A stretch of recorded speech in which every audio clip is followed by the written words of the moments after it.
My mother always told me that a good daughter puts her family first. I believed her for 22 years. I built my entire life around that belief. And then one Tuesday afternoon, I discovered exactly what my family had been putting first all along. And it wasn't me. It was never me. My name is Mia Callahan, and I grew up in a small town in Ohio where everybody knew everybody, and nobody ever really left. Not because they couldn't, but because leaving felt like a betrayal. Like you were saying the place you came from wasn't good enough. I felt that guilt my whole childhood. I carried it like a backpack full of rocks that I had somehow convinced myself wasn't heavy. I was 22 when the acceptance letter came. A full merit scholarship to a graduate program in architecture at the University of Washington in Seattle. Not a partial scholarship. Not a student loan situation with a hopeful outcome. A full ride. Tuition, housing, stipend, everything. I had applied on a quiet Sunday afternoon sitting at the desk in my childhood bedroom, half convinced I was wasting my time. When the email came through, I read it 4 times before I believed it. I had spent the previous 3 years working at a local design firm, doing drafting work that paid the bills but never once made me feel like I was moving forward. I took every free online course I could find. I stayed late at the office studying precedents and building codes and structural theory. I applied to 7 programs total. Washington was my first choice and my longest shot. And they said yes. I sat on the edge of my bed that evening and I thought about everything I was going to build. Not just structures. A life. A real one shaped by my own hands. I told my mom at dinner that night. I slid the printed email across the table to her with my heart pounding so hard I could feel it in my ears. She read it slowly. Then she set it down. Then she looked at my stepfather, Dennis, who was sitting at the head of the table cutting his chicken with the focused energy of someone who had already decided something. She said, "Seattle is very far." I told her I knew that. Dennis put down his fork and said that with my grandmother's health the way it was, this probably wasn't the right time for me to be across the country. I looked at my grandmother, who was sitting at the other end of the table eating green beans and looking perfectly fine. I told him that Grandma Ruth seemed all right to me. He said things could change quickly at her age. What I didn't know at that dinner table, what I had no reason to suspect, was that the conversation I had just walked into had already happened before I arrived. Without me. And the decision had already been made. I found out 3 weeks later. The scholarship required a formal acceptance form, a housing confirmation, and a notarized financial disclosure document that, because I was still technically listed as a dependent on my mother's tax return, needed her signature and her financial information to complete. I had asked her to sign it twice. She told me both times she would get to it. She said she was busy. She said the printer was out of ink. She said she needed to read it more carefully first. The deadline was a Friday. On Thursday evening I sat down at the kitchen table with the forms and a pen and asked her plainly to just sign them tonight so I could submit everything in the morning. She sat across from me and folded her hands and said, "Mia, I don't think you should go." I told her the scholarship was a once-in-a-lifetime opportunity. She said that I was the most dependable person in the family, that Grandma Ruth needed consistent care, that my younger brother Tyler, who was 19 and capable of doing absolutely anything he set his mind to, needed guidance, that Dennis's business had been struggling, and they needed someone around they could trust. I told her that none of those things were my responsibility. She looked at me with an expression I recognized from my whole childhood. Not sadness. Not anger. Something more precise than either. Disappointment weaponized into control. She told me that she couldn't sign the forms in good conscience. I asked her what that meant. She said it meant she wasn't going to. I sat with that for a moment. The clock above the stove was ticking. The refrigerator hummed. And I understood with a clarity that was almost physical that she had been planning this for 3 weeks. Every delay, every excuse, every "I'll get to it" had been a strategy. She had been running out the clock. I did not cry at that table. I picked up the forms, said goodnight, and went to my room. I sat at my desk for a long time staring at the deadline on the form. Friday. Less than 15 hours away. And then I opened my laptop and I started researching. I want to be honest about what that night was like. It was not a movie moment. It was not clean or empowering. It was 2 in the morning and I was in my childhood bedroom in a town I had been trying to leave for years, reading through university policy documents and financial aid regulations and scholarship terms with burning eyes and a cold cup of tea beside me. And then I found something.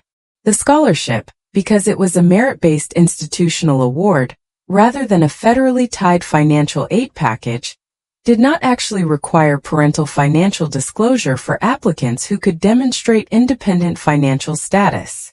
There was a separate verification pathway, a declaration of financial independence supported by my own employment records, my own bank statements, and a letter from my employer.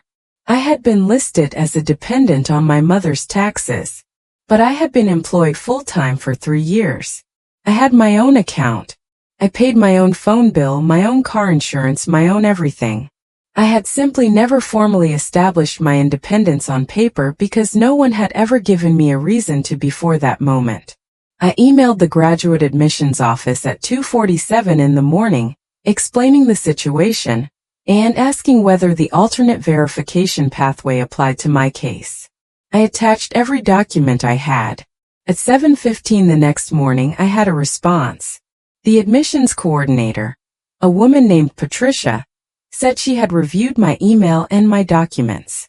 She said the alternate pathway absolutely applied. She said she was genuinely sorry I had encountered this obstacle. And she told me that if I could get the supporting declaration form notarized and submitted by 4 o'clock that afternoon, my acceptance would be confirmed. I got dressed before my mother was awake. I drove to my bank, updated my account to fully independent status, got a statement printed, and drove to a UPS store where a notary was available. I was back in my car by 10 o'clock with everything I needed. I submitted the forms from the parking lot of a coffee shop at 10:34 that morning. Patricia confirmed receipt at 10:41. My acceptance was finalized at 1:17 that afternoon, more than 2 hours before the deadline. I drove home that evening and I made dinner. My mother came into the kitchen and asked if I had thought more about what she had said. She asked it casually, the way you ask someone if they remembered to pick up milk. I told her that I had submitted my acceptance forms that morning, and that my scholarship had been confirmed. She stared at me. I told her I had qualified for independent verification status based on my employment history. I told her calmly that her signature had not been required after all. She said that wasn't possible. I told her that it was and that it had happened and that I was leaving for Seattle in 6 weeks.